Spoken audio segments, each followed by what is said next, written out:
अस्सलामुअलैकुम, welcome to my channel education at ease.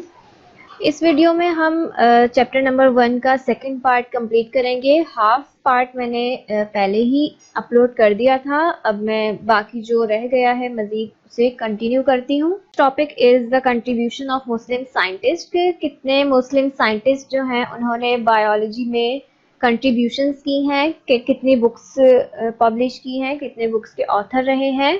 तो सबसे पहले नाम है जाबिर बिन हयान का, जो कि ईरान से बिलोंग करते हैं, वहाँ पैदा हुए। इनकी जो मेन फील्ड थी वो केमिस्ट्री थी, लेकिन इन्होंने प्लांट्स और एनिमल्स पर बहुत सारी बुक्स लिखी। इनकी जो फेमस बुक्स थी जो कि एनिमल्स और प्लांट्स से रिलेटेड थी, उनमें 2 बुक्स थी, अल नबातियात एंड अल हैवान। Second one is Abdul Malik असमई।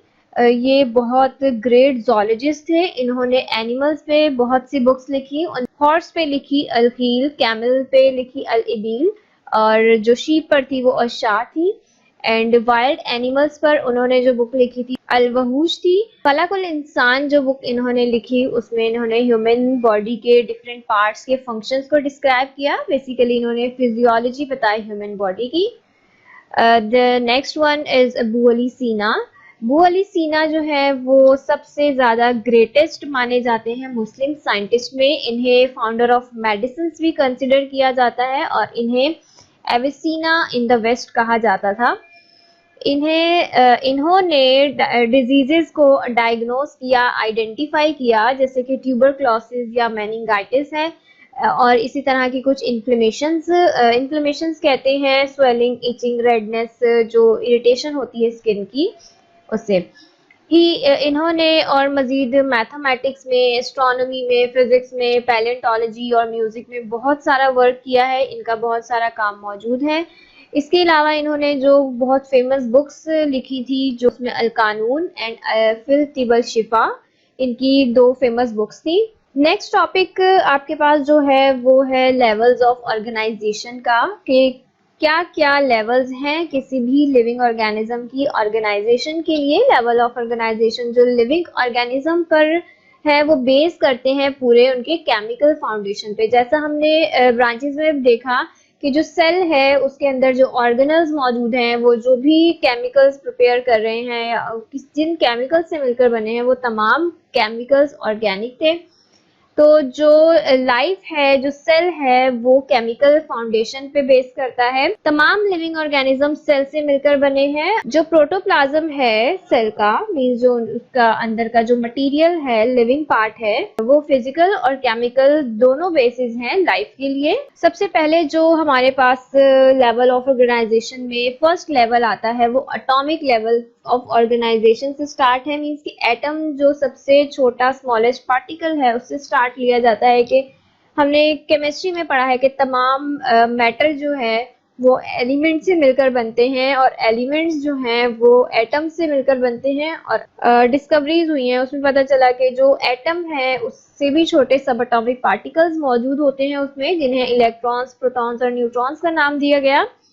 Then जो नेचर है, यहाँ 100 काइंड्स ऑफ डिफरेंट एलिमेंट्स हैं। उनमें से कुछ चंद 16 एलिमेंट्स ऐसे हैं जिन्हें हम बायो एलिमेंट्स कहते हैं। बायो एलिमेंट्स क्यों कहते हैं? क्योंकि ये लाइफ को मेंटेन करने में, लाइफ को बनाने में बहुत अहम किरदार अदा करते हैं। उन 16 एलिमेंट्स में से ओनली 6 एलिमेंट्स ऐसे हैं जिन्हें बेसिक एलिमेंट्स ऑफ लाइफ कहा जाता है। उन 6 में है carbon, hydrogen, oxygen, nitrogen, sulphur and phosphorus. Then second level आता है एटम के बाद मॉलिक्यूल का। तो मॉलिक्यूलर लेवल जब आता है तो जितने भी एटम्स हैं वो बाइंड होकर एक मॉलिक्यूल बना लेते हैं।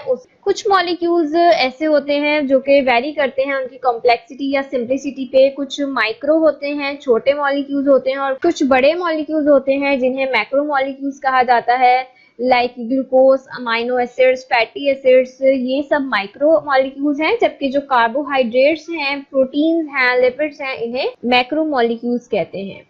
तो units of micro molecules combine होकर मैक्रो मॉलिक्यूल्स बनाते हैं। मींस के एटम है, एटम ने मिलकर एक मॉलिक्यूल बनाया छोटे मॉलिक्यूल हैं, माइक्रो मॉलिक्यूल हैं, फिर वो तमाम माइक्रो मॉलिक्यूल जब कंबाइन हो जाएंगे तो एक मैक्रो मॉलिक्यूल बनता है। फिर मैक्रो मॉलिक्यूल के बाद सेलुलर लेवल आता है, सेलुलर लेवल ऑफ ऑर्गेनाइजेशन आता है, जिसमें जो बायो मॉलिक्यूल्स है वो तमाम एक साथ वर्क करते हैं, सस्पेंशन बनाते हैं जिसे प्रोटोप्लाज्म कहा जाता है। और ये प्रोटोप्लाज्म जो है ये कॉम्बिनेशन होता है ऑर्गेनिक और स्पेसिफिक इनऑर्गेनिक सब्सटेंसेस का। मींस के तमाम ऑर्गेनिक मटेरियल ही हमारे सेल के प्रोटोप्लाज्म में मौजूद नहीं होता, बल्कि कुछ एलिमेंट्स भी पाए जाते हैं जो कि इनऑर्गेनिक इन नेचर होते हैं। तो जो प्रोटोप्लाज्म वर्क करता है in the form of unit उसे हम कहते हैं सेल। तो बेसिकली जो सेल है वो basic unit of living organism consider किया जाता है। और जब बहुत सिमिलर टाइप ऑफ सेल मिल जाते हैं तो एक ग्रुप ऑफ सेल्स बनता है जिसे हम टिश्यू का नाम देते हैं, और फिर वो डिफरेंट टाइप्स ऑफ टिश्यू मिलकर एक ऑर्गन बनाते हैं, और ऑर्गन्स जो हैं बहुत सारे ऑर्गन्स मिलकर एक कंप्लीट सिस्टम बनाते हैं, और बहुत सारे सिस्टम मिलकर एक कंप्लीट ऑर्गेनिज्म बनाते हैं। सो सेलुलर लेवल से लेकर कंप्लीट ऑर्गेनिज्म। देन जब एक ऑर्गेनिज्म बन गया, फिर ऑर्गेनिज्म के बाद उसको क्लासिफाई करना कि डिफरेंट काइंड्स ऑफ ऑर्गेनिजम्स हैं। अब हमें उन्हें डिफरेंट लेवल्स में क्लासिफिकेशन करनी है उनकी, on the basis of their similarities and dissimilarities. So जो हम क्लासिफिकेशन कर रहे हैं उसे हम टेक्सोनोमिक लेवल कंसिडर करते हैं। टेक्सोनोमी में सबसे स्मॉलेस्ट यूनिट जो है क्लासिफिकेशन का वो ऑर्गेनाइजेशन वो है स्पीशीज, जिसमें मॉर्फोलॉजिकली सिमिलर लिविंग ऑर्गेनिजम्स होते हैं जो कि इंटरब्रीड करते हैं और फर्टाइल ऑफस्प्रिंग प्रोड्यूस करते हैं। देन जब टेक्सोनोमिक लेवल कंप्लीट हुआ उसके बाद आ गया पॉपुलेशन लेवल। पॉपुलेशन किसे कहते हैं? जब तमाम मेंबर्स एक ही स्पीशी के किसी एक पर्टिकुलर स्पेसिफिक हैबिटेट में रहते हैं तो वो एक पॉपुलेशन बनाती है। जैसे ग्रुप ऑफ पैरट्स हैं, अगर वो एक ट्री पर रह रहे हैं तो वो पैरट्स की पॉपुलेशन हो गई। इसी तरह पॉपुलेशन के बाद जब different members of different species किसी स्पेसिफिक एरिया में रहते हैं तो वो कम्युनिटी बनाते हैं। जैसे कि different kinds of birds living on a tree. यहाँ मैंने जो आपको पिक्चर में एग्जांपल दी है उसमें डिफरेंट काइंड्स ऑफ एनिमल्स हैं जो एक ही हैबिटेट को शेयर कर रहे हैं, तो ये इनकी एक कम्युनिटी बन गई। देन आता है इकोलॉजिकल सिस्टम। पॉपुलेशन हो गया, कम्युनिटी हो गया, फिर इकोसिस्टम से कैसे ये तमाम चीजें रिलेट करती हैं। जो कम्युनिटीज हैं वो डिपेंड करती हैं हमेशा नॉन लिविंग इन्वायरमेंट पे। मींस जितने भी लिविंग ऑर्गेनिजम्स हैं वो हमेशा अपने नॉन लिविंग इन्वायरमेंट पे इंटरडिपेंडेंट होते हैं। For example oxygen for respiration is obtain from environment and in turn given out carbon dioxide. The interaction is called ecosystem और ecological system. Then biosphere level आता है जो कि the part of earth where life exist is called biosphere. ऐसा earth का part जहां पर life exist करती है वो पार्ट कहलाता है biosphere. Bio means life, and sphere कहते हैं राउंडेड और ओवल शेप। तो ऐसी जगह जहां पर लाइफ मौजूद है, और ये कंसिस्ट होता है इकोसिस्टम पर। डिफरेंट काइंड्स ऑफ इकोसिस्टम यहाँ मेंशन किया गया है। तो डिफरेंट काइंड्स ऑफ इकोसिस्टम से मुराद क्या है? यहाँ पर हम वाटर का इकोसिस्टम भी ले सकते हैं, फ्रेश वाटर भी हो सकता है, वो मरीन वाटर भी हो सकता है। इसी तरह कोई लैंड इन्वायरमेंट है, लैंड का इकोसिस्टम है, कोई फॉरेस्ट का इकोसिस्टम है। तो डिफरेंट काइंड्स ऑफ इकोसिस्टम मिलकर एक बायोस्फीयर लेवल बना रहे हैं जहां पर लिविंग ऑर्गेनिज्म सरवाइव करते हैं। देन हमारे पास जो नेक्स्ट टॉपिक है वो है unicellular organisation, multicellular organisation and colonial organisation. तो सबसे पहले यूनिसेलुलर ऑर्गेनाइजेशन। यूनिसेलुलर कहते किसे हैं? Uni means single. Single cell organisms जो हैं उन्हें यूनिसेलुलर ऑर्गेनिजम्स कहा जाता है कि जो लाइफ एक्टिविटीज हैं वो एक ही सेल कर रहा होता है, वही उनकी लाइफ होती है। अपना फूड ये डाइजेस्ट करते हैं, रेस्पायर करते हैं, एक्सक्रीट करते हैं, मूव करते हैं। मतलब ये तमाम चीजें जो कि किसी भी एक लाइफ के लिए बेसिक मानी जाती हैं कि ये प्रोसेसेस अगर किसी भी ऑर्गेनिज्म में हो रहे हैं तो हम उसे कहेंगे कि वो लिविंग सेल है। इसमें एग्जाम्पल है हमारे पास पैरामीशियम, बैक्टीरिया, अमीबा और यीस्ट। फिर आती है कॉलोनियल ऑर्गेनाइजेशन। यही यूनिसेलुलर मिलकर कॉलोनीज बनाते हैं, कॉलोनीज में रहते हैं, तो ये इनकी कॉलोनियल ऑर्गेनाइजेशन बन जाती है। तमाम यूनिसेलुलर ऑर्गेनिजम्स मिलकर अपनी ही लाइफ जी रहे होते हैं, किसी और पर डिपेंड नहीं कर रहे होते, सिर्फ वो एक जगह इकट्ठे होकर रहते हैं। इसमें जो बेस्ट एग्जांपल है वो है वॉलवॉक्स, जो कि ग्रीन कलर की होती है, और वो एक वॉलवॉक्स जो सिंगल सेलुलर है, यूनिसेलुलर है, वो बहुत सारे वॉलवॉक्स मिलकर एक राउंडेड शेप कॉलोनी बनाते हैं और उसमें रहते हैं। देन मल्टी सेलुलर ऑर्गेनाइजेशन आती है। मल्टी सेलुलर मीन्स ऐसे ऑर्गेनिजम्स जो जिनकी बॉडी दो या दो से ज्यादा सेल से मिलकर बनी होती है। इसमें हमारे पास बहुत वैरायटी मौजूद है मल्टी सेलुलर में। एग्जाम्पल में आपके पास गिवन है फ्रॉग, मस्टर्ड प्लांट, जिन्हें हम आगे डिस्कस करने वाले हैं। इसके अलावा डिफरेंट काइंड ऑफ फिशेज हैं, फ्लावर्स हैं, मरीन इन्वायरमेंट में मौजूद जितने भी फिशेज हैं या लैंड टेरेस्ट्रियल या बर्ड्स हैं, ये तमाम मल्टी सेलुलर ऑर्गेनाइजेशन से बिलोंग करते हैं। मस्टर्ड प्लांट कहते हैं सरसों के पौधे को। अक्सर आपने विंटर्स में ये देखा होगा, छोटे छोटे से इसके फ्लावर्स होते हैं। इसे कॉमन नेम इसका सरसों ही है, जो लोकली इसे कहा जाता है पाकिस्तान में या इंडिया में, लेकिन साइंटिफिक नेम इसका ब्रासिका कैम्पेस्ट्रिस है। इंग्लिश में इसे मस्टर्ड प्लांट कहते हैं। मल्टी सेलुलर होता है, कल्टीवेट किया जाता है इसे विंटर सीजन में। इसके लीव्स जो हैं वो एज अ वेजिटेबल हम यूज करते हैं। जो सरसों का साग हम बनाते हैं उसमें इसी के लीव्स को हम यूज कर रहे होते हैं, और फिर इसके जो बीज होते हैं उससे हम ऑयल भी बनाते हैं, जिसे सरसों का तेल कहते हैं। इस प्लांट की जो लेंथ है वो 1 से 1.5 मीटर्स तक होती है, और इसके दो पार्ट्स होते हैं।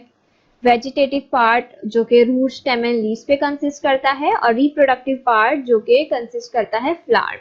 फ्लावर्स जो हैं वो येलोइश कलर के होते हैं और वो प्रोड्यूस करते हैं सीड्स को। फिर उन्हीं सीड्स से जो है वो तेल भी निकाला जाता है। फ्रॉग का साइंटिफिक नेम जो है वो राना टिग्रीना है। मोस्टली ये हमारे रीजन में पाए जाते हैं, पाकिस्तान में मौजूद हैं। ये मल्टी सेलुलर ऑर्गेनिजम्स हैं।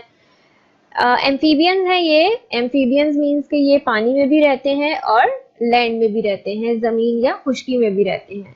इनकी बॉडी जो है वो डिवाइड होती है। इनकी बॉडी जो है दो पार्ट्स में डिवाइडेड होती है, हेड रीजन एंड ट्रंक, और इनके पास नेक मौजूद नहीं होती। इनकी बॉडी में डिफरेंट टाइप्स के ऑर्गन सिस्टम पाए जाते हैं, और तमाम ऑर्गन्स जो हैं वो डिफरेंट टिश्यूज से मिलकर बने होते हैं, जैसे epithelial, glandular, muscular, nervous tissues. Frogs जो हैं वो ज्यादातर डिचेस, पूल्स एंड पॉन्ड्स या स्टैग्नेंट स्ट्रीम या स्लो रनिंग रिवर्स के पास पाए जाते हैं, मतलब ऐसी जगह जहां पर पानी मौजूद होता है, और ये छोटे छोटे इंसेक्ट्स पे फीड करते हैं। और यूनिसेलुलर में एग्जांपल है हमारे पास अमीबा की। अमीबा एक यूनिसेलुलर ऑर्गेनिज्म है जो कि मड या शैलो पॉन्ड्स या पूल्स में पाया जाता है या रुके हुए पानी में मौजूद होता है। साइज इसका बहुत ही छोटा होता है, तो ये माइक्रोस्कोपिक है, इसे हम माइक्रोस्कोप में ही देख सकते हैं। इरेगुलर शेप होती है अमीबा की, और इसकी जो सेल मेम्ब्रेन है वही इसकी हेल्प करती है मूवमेंट ऑफ मॉलिक्यूल्स में और प्रोटेक्शन ऑफ साइटोप्लाज्म में। आउटर पार्ट इसका जो साइटोप्लाज्म का है वो बिल्कुल क्लियर या ट्रांसपेरेंट होता है, जिसे एक्टोप्लाज्म या जेल कहा जाता है, और जो इनर पार्ट है उसे एंडोप्लाज्म या सोल कहते हैं। साइटोप्लाज्म इसका कंटेन करता है कुछ ऑर्गेनल्स जैसे कि न्यूक्लियस, फूड वैक्यूल्स, माइटोकॉन्ड्रिया। इसके अलावा जो अमीबा की मूवमेंट होती है वो डिपेंड करती है इसके सूडोपोडिया या फॉल्स फुट जिसे कहा जाता है। मीन्स इसके पास प्रॉपर फुट मौजूद नहीं है मूव करने के लिए, तो इनकी जो बाहर की सरफेस है, बॉडी सरफेस, वही अपनी शेप चेंज कर लेती है, और उसी की हेल्प से अमीबा एक जगह से दूसरी जगह मूव करता है। फिर एग्जांपल है वॉलवॉक्स की। वॉलवॉक्स जो है वो एक polyphyletic many ancestors genus chlorophyte green algae है, जो कि फैमिली वॉल्वोकेसी से बिलोंग करती है, और ये स्फेरिकल कॉलोनीज में रहते हैं, और इनकी जो एक कॉलोनी है उसमें 50,000 से भी ज्यादा वॉल्वॉक रह सकते हैं। और ये फ्रेश वाटर हैबिटेट है इनकी, ये फ्रेश वाटर में पाए जाते हैं, मींस मीठे पानी में होते हैं। और ये फर्स्ट जो रिपोर्ट किए गए थे एंटनी वैन लीवनहुक ने इन्हें फर्स्ट डिस्कवर किया था 1700 में, और इन्हें एल्गी कहा गया था, जो कि एक साथ एक कॉलोनी में रहती है। वॉलवॉक्स का जो सिंगुलर अगर हम स्ट्रक्चर देखें तो इस वॉलवॉक्स के पास दो फ्लैजिला होते हैं। इसके अलावा इनकी जो बॉडी होती है वो पेयर शेप्ड होती है, क्लोरोफिल मौजूद है इनमें क्योंकि ये अपना खाना खुद से प्रिपेयर करते हैं in the presence of sunlight, photosynthesis का प्रोसेस करके। और ये फोटोसिंथेसिस ऑर्गेनिजम्स जो हैं वो बहुत इंपॉर्टेंट पार्ट हैं एक्वेटिक इकोसिस्टम के लिए। एक्वेटिक मीन्स पानी का इकोसिस्टम है उसके लिए। और वॉल्वॉक्स इंसानों के लिए बिल्कुल भी हार्मफुल नहीं है क्योंकि ये कोई भी जहरीला मवाद प्रोड्यूस नहीं करते, जबकि जो अमीबा है उसकी वजह से बहुत सारी बीमारियां हो जाती हैं। अगर हम गंदा पानी या कुछ गंदा खा लेते हैं या पी लेते हैं तो उसमें बहुत सारे चांसेस होते हैं ऐसे लिविंग ऑर्गेनिजम्स के होने के जिसकी वजह से हम बीमार पड़ जाते हैं। लेकिन वॉल्वॉक्स जो है वो बिल्कुल भी ऐसे कैरेक्टरिस्टिक्स या ऐसी कोई टॉक्सिक सब्सटेंसेस प्रोड्यूस नहीं करता। So let's end this chapter with the summary कि हमने इस चैप्टर में कौन कौन सी मेन चीजों को डिस्कस किया है। हमने बायो की डेफिनेशन पढ़ी। बायो की डेफिनेशन में हमने पढ़ा कि it deals with the study of living beings and life can be identified on the basis of certain processes.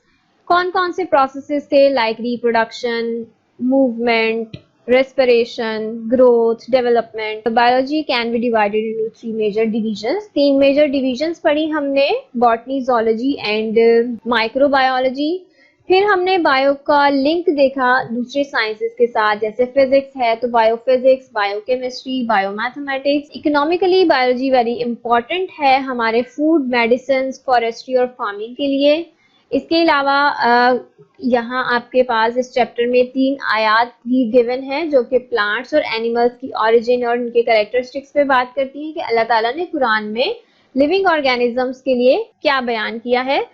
फिर मुस्लिम साइंटिस्ट, 3 मुस्लिम साइंटिस्ट गिवन है आपको कि उनका क्या रोल है डेवलपमेंट ऑफ बायोलॉजिकल साइंसेज में। उनका जो मेन ज़्यादातर उनका रोल था वो बुक्स पर था कि उन्होंने डिफरेंट काइंड्स ऑफ बुक्स लिखी थी प्लांट्स और एनिमल्स को एक्सप्लेन करने के लिए। इसके अलावा फिर हमने लेवल्स ऑफ ऑर्गेनाइजेशंस देखे, डिफरेंट काइंड्स के लेवल ऑफ ऑर्गेनाइजेशंस थे एटॉमिक लेवल से लेकर फिर हम बायोस्फीयर तक गए। देन प्रोटोप्लाज्म को केमिकल बेसिस ऑफ लाइफ कहा गया। प्रोटोप्लाज्म जो सेल के अंदर मौजूद लिविंग पार्ट है।